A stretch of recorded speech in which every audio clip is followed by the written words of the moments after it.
తెలుగు వారందరికీ ఏఎన్5 టీవీ తరపున శ్రీ పరాభవనామ సంవత్సర ఉగాది శుభాకాంక్షలు. తెలుగువారు జరుపుకునే ముఖ్యమైన పండుగలలో ఉగాదికి ఒక విశిష్టమైన స్థానం ఉంది. ప్రతి ఏడాది చైత్రశుద్ధ పాడ్యమి నాడు వచ్చే ఉగాదితో నూతన సంవత్సరం ప్రారంభమవుతుంది. ఉగాది పండుగ ఎందుకు జరుపుకుంటారు? ఉగాది పండుగకు విష్ణుమూర్తి మత్స్యావతారానికి ఉన్న సంబంధం ఏమిటి? ఇలా ఉగాది పండుగ గురించి మీకు తెలియని ఎన్నో విషయాలని ఈ కథ ద్వారా మనం తెలుసుకుందాం.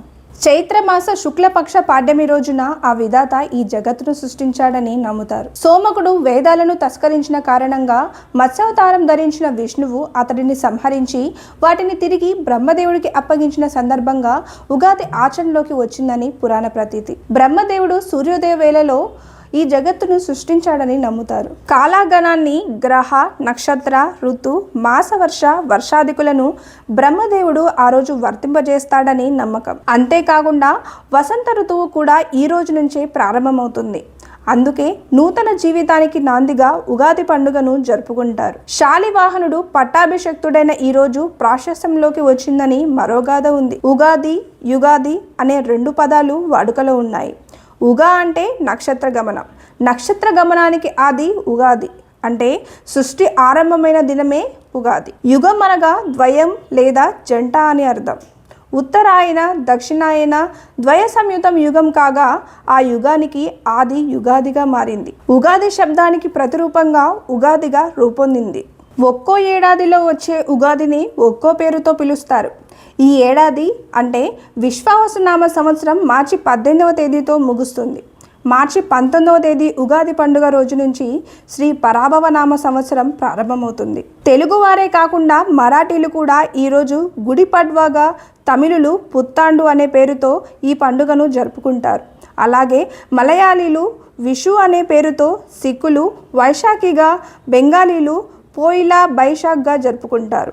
ఉగాది అంటే యుగాది అంటే కొత్త యుగానికి ఆది, కొత్త సంవత్సరానికి ప్రారంభం. ప్రకృతి కూడా ఈ రోజున తన కొత్త అందాలతో మనల్ని ఆహ్వానిస్తుంది.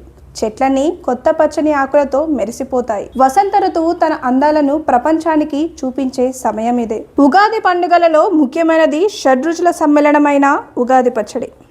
తీపి, చేదు, పులుపు, ఉప్పు, కారం, వగరు కలయికే ఉగాది పచ్చడి. జీవితంలో మనకు ఎదురయ్యే సుఖ దుఃఖాలను ఒకే రీతిలో స్వీకరించాలనే విషయాన్ని ఈ ఉగాది పచ్చడి బోధపరుస్తుంది. చింతపండు పులుపు, ఆశ్చర్యాలు. బెల్లం తీపి, ఆనందం. వేప పువ్వు చేదు, కష్టాలు.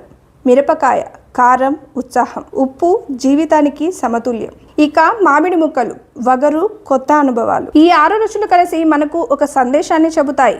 జీవితం కూడా ఇలా తీపి, చేదు, కారం, పులుపు అన్నీ కలిసే ఉంటుంది అని. ఉగాది పండుగ రోజున మరో ముఖ్యమైన సాంప్రదాయం పంచాంగ శ్రవణం.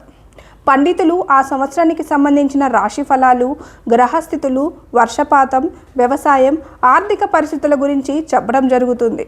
అందుకే చాలామంది దేవాలయాలకు వెళ్ళి పంచాంగ శ్రవణం వింటారు. ఈ పండుగ మనకు ఒక గొప్ప సందేశాన్ని ఇస్తుంది. గతంలో జరిగిన తప్పులను మరిచి కొత్త ఆశలతో, కొత్త లక్ష్యాలతో ముందుకు సాగాలని చెబుతుంది. ఉగాది అంటే కేవలం పండుగ మాత్రమే కాదు, ఇది ఒక కొత్త ప్రారంభం. కొత్త ఆశలు, కొత్త లక్ష్యాలు, కొత్త కలలు మొదలయ్యే రోజు. ఈ కొత్త సంవత్సరం ప్రతి ఇంటిలో ఆరోగ్యం, ఆనందం, ఐశ్వర్యం నిండాలని కోరుకుంటూ మరోసారి మీ అందరికీ ఏఎన్5 టీవీ తరపున శ్రీ పరాభవనామ సంవత్సర ఉగాది శుభాకాంక్షలు. ఇలాంటి మరిన్ని వీడియోల కోసం మా ఛానల్ను సబ్స్క్రైబ్ చేయండి. బెల్ ఐకాన్ నొక్కి ప్రతి అప్డేట్ ముందుగా పొందండి.